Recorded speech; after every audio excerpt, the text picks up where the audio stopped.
Really, David's the educator's educator coming to you. I was with you on Wednesday. I'm back again on Friday. Next week is Thanksgiving. And I just hope all of you teachers are prepared to just sit back, relax, do some reflections, and see exactly where you are in the school year. Um, a few things I wanted to cover. I just sort of remember when I was at this point in the school year and what I would try to do. Thanksgiving was basically the beginning of me evaluating what I wanted to accomplish for the second half of the school year. So I did do like about five things, about four notes that I points that I decided I needed to evaluate. In other words, what I needed to evaluate to see exactly where I was in the school year. That's what I'm trying to say. So I did do something that I thought would be helpful to you as educators to just sort of reevaluate at this time. Of course, after thanks, coming into the holidays, Thanksgiving, and then this Christmas, it just zooms past. So you really are not able to accomplish too much during the next 2 months. So this will be a good time for you to just sort of sit back and just reflect and evaluate what you've been able to accomplish in your these last couple of weeks and the last couple of months. But just go on a side note, I found out that my district, the district I used to work in, Chicago Public Schools, the teachers will have the whole week off. The students and the teachers will have the whole week off. And that's nice. That gives you some extra days to do some things and just relax and just reflect and so on and so forth. And I'm not saying cloud your mind with school, school, school, school, school. But if you sit back and just have that relaxing moment when you can just sort of evaluate your school year up to this particular point, looking at the students that you've been able to work with up to now, um, what does your classroom look like, or how different is your classrooms this year than it was last year? Those type of things, compare and contrast, that type of things. Um, but I just want to go over about a few things that you should probably be tapping into to see as far as changes are concerned. And I came up with about a good four, but you can possibly add that fifth question that you would like to ask. As far as student improvement, can you see, or can you at least list 10 to 15 students that you see have improved since September? Do you have a list? Can you list at least 10 to 15? Or even I would say 10. I would say starting with 10. And that improvement can be very small or it can be very large. But can you list at least 10 to 15 students that have improved since the beginning of the school year? Okay, that would be something. Just sort of mentally, or get a pencil and a piece of paper and just write down about 10 children that you have seen some improvement. Now, does the improvement have to be all academics? I would say yes, but at the same time, you can also include behavior.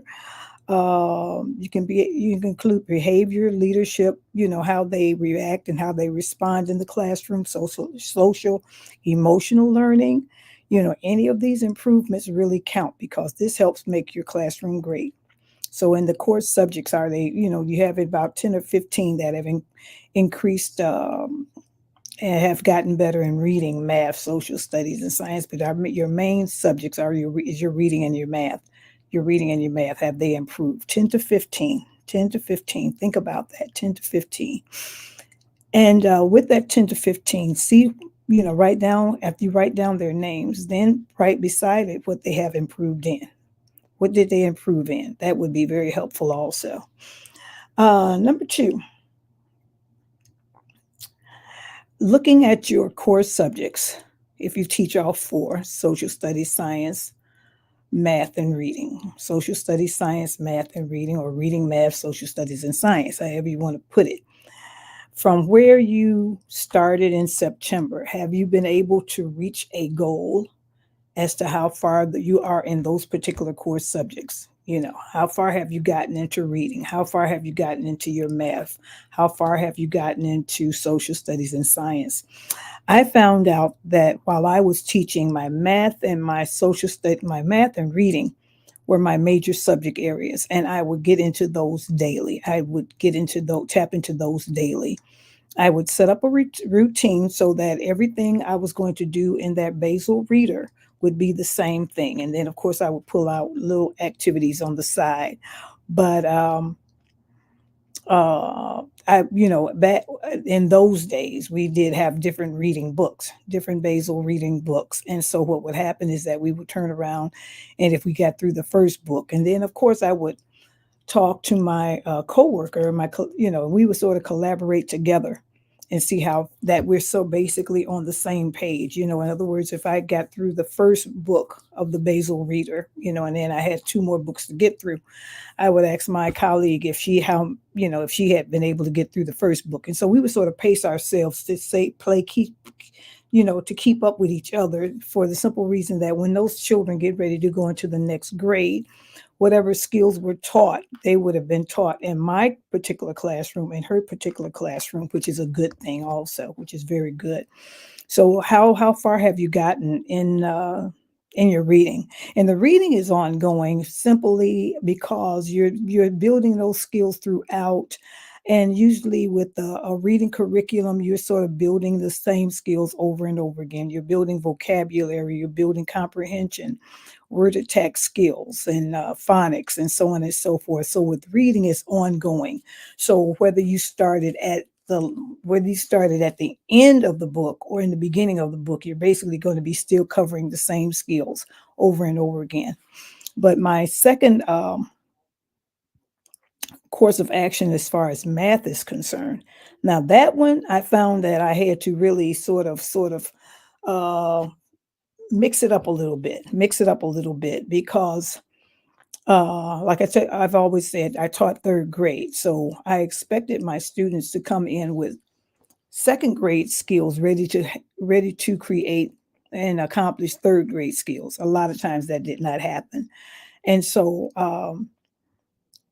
for an example, if our book started out with basic math number concepts, addition and subtraction, simple single digit numbers, then if that's something that I saw that my students had, then I would basically skip over that particular part, give them an assessment, of course, to see if the majority of them knew those particular skills. And then I would just jump into a little bit more of the heavier part of that particular math book.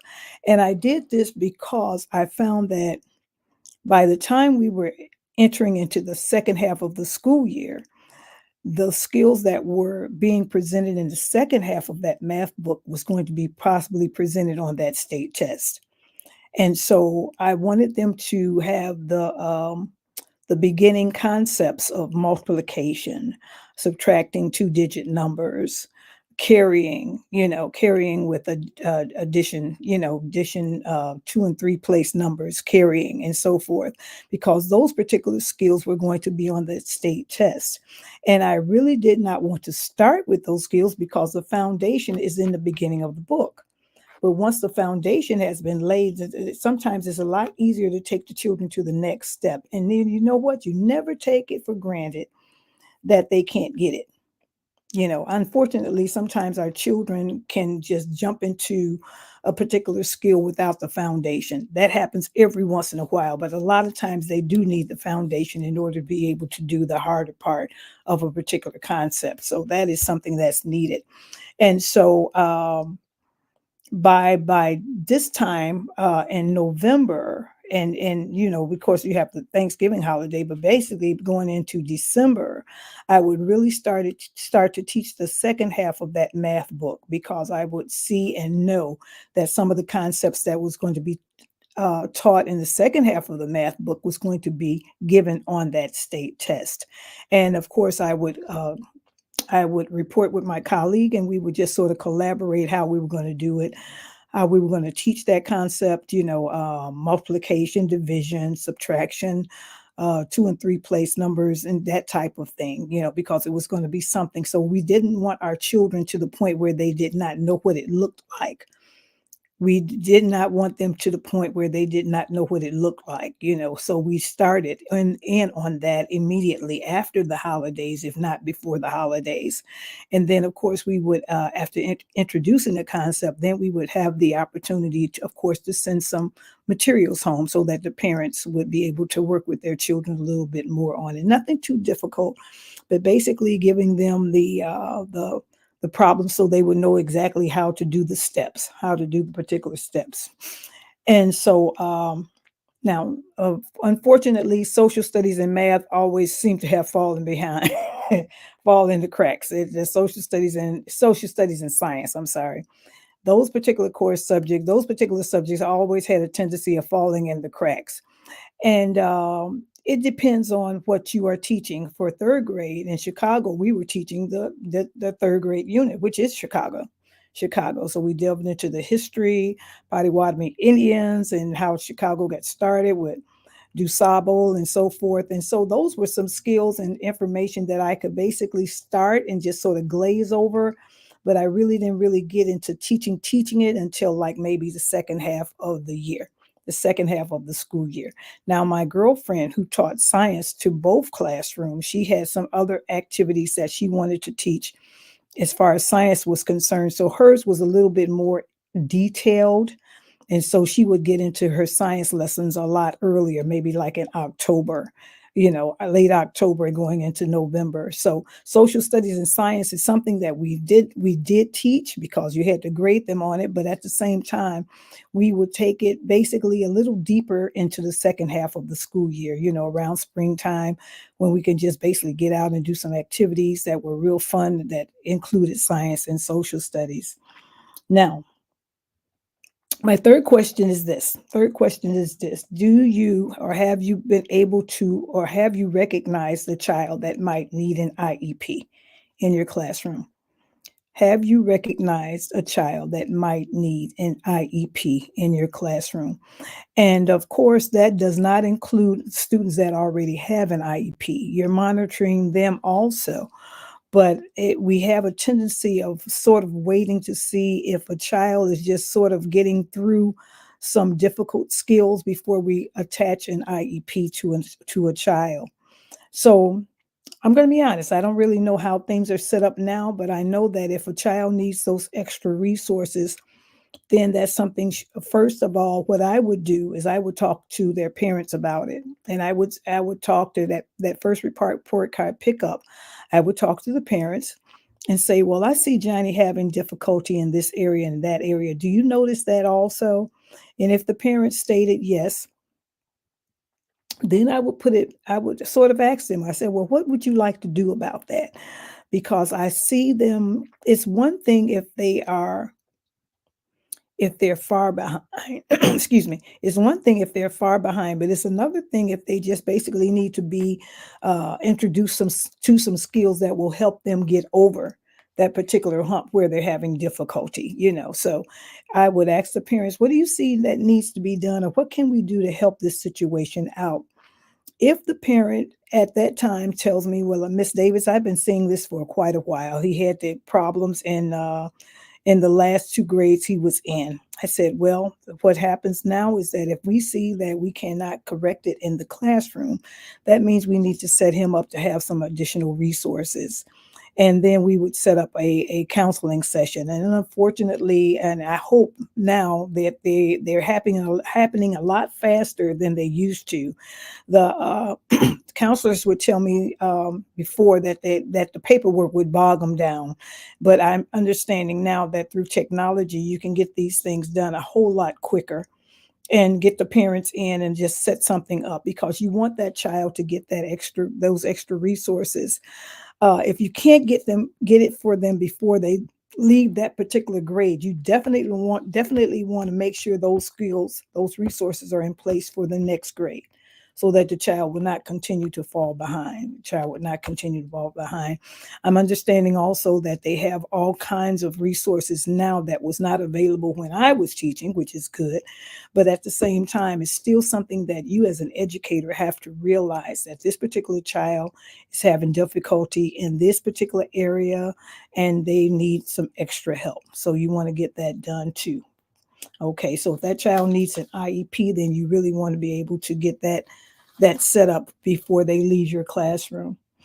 Um, I've mentioned this before. To have a good parent teacher student relationship is good. A good parent teacher student relationship, and basically when you say student parent teacher relationship, it is very good. So as an educator, have you been able to for the last couple of months, have you been able to build relationships with your parents?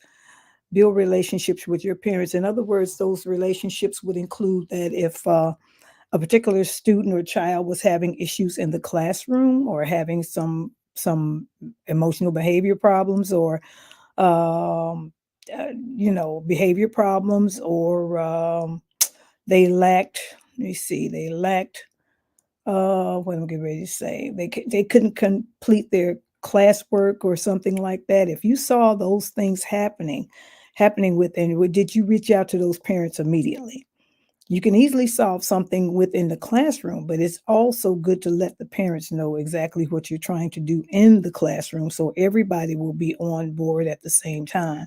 It helps you, it helps the child, and it helps, of course, the parent. So the parent cannot say that they're unaware. I would be honest to say that as my children would change the personalities would change from the beginning of the year to the middle and then change again after the second half of the year happened. What I did find out is that even though my children were pretty well settled as far as behavior and personalities was concerned, every once in a while something would come up where they would do a complete flip. And then that's when I would tap into that parent. But what was good is I was able to build some really strong relationships with my parents in the beginning of the year. Not saying that you had to talk to them weekly or whatever like that, but with the emails and notes and things now, it's easy to reach out to the parents and let them know exactly what's going on with their particular child. And of course, if it was a one-on-one where there was a child that you wanted to tap into, of course, you would not share that with the other parents, but you would talk directly with the parent of that particular child. And those relationships had a tendency of building over the year. And so by the time you got ready for that second report card pickup, if you had did what you were supposed to do in the beginning of the year, then that parent teacher conference wouldn't be strained. It wouldn't be strained. In other words, it comes down to we parents do not want any surprises when it comes down to it. They don't need any surprises. So you want to keep them up with everything. Now, coming into the new year as you're preparing for state tests and things like that, you may find it to be a little bit more difficult to reach out, but like you're preparing for the state test, and if you're sending in the materials home, that's another letter to the parents to let them know that we're going to work on all of this together and I need you to cooperate with me. And basically, anything that I send home, sign off on it. We used to send home the practice test, and the parents would have to sign off on it. That's how we knew they were working with us. But any kind of way, if the child is working on a laptop or something like that, and just to let the parents know that we're going to be studying for our state test exam. Is going to be coming up in like maybe February or whenever. And I really want Johnny to be prepared. I want Alinda to be prepared. So please help me with this.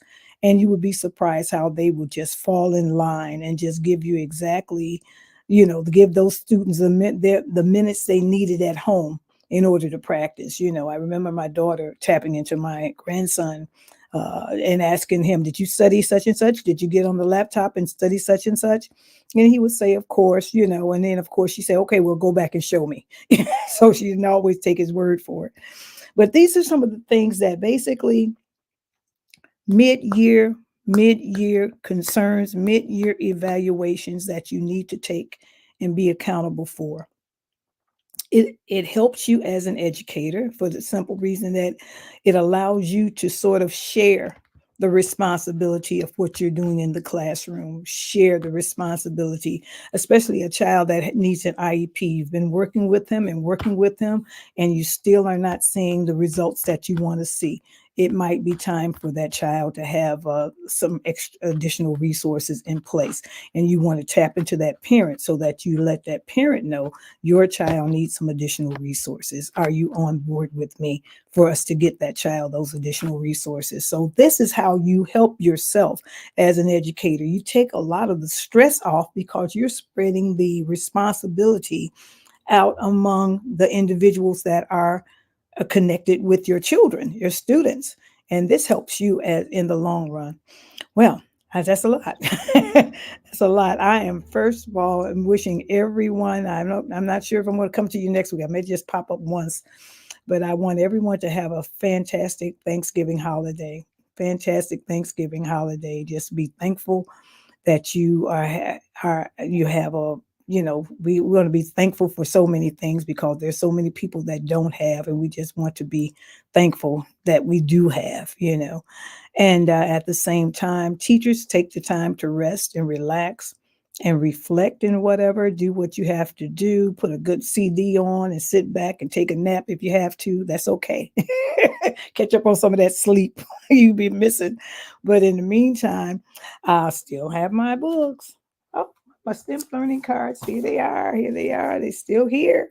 And if you haven't picked, I'm going to put it on that side. If you haven't picked yours up, feel free to go over to my website, aureliadavis.com, and order you these STEM learning cards. Coming into the next year, even before then, I'm thinking what I'm going to be doing.